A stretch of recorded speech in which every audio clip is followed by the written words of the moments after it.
Magandang araw po sa ating lahat. Meron lamang po akong gustong sabihin sa inyo para lang po malaman nyo. Alam niyo po ba, nasa labas ako ng aking lungga sa ngayon? Oh, 'di ba?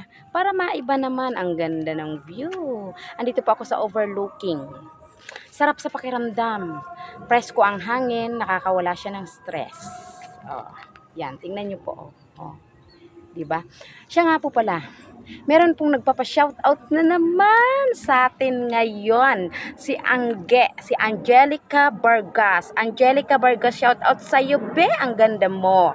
At syempre, hindi ko pwedeng makalimutan si Ate Raquel Garcia Marsan. Ate Raquel, shoutout sa iyo. Kailan ulit kayo pupunta dito sa Antipolo? Ang ganda po ng view talaga. Oh, diba? So, tamang lakad-lakad lang muna tayo, guys.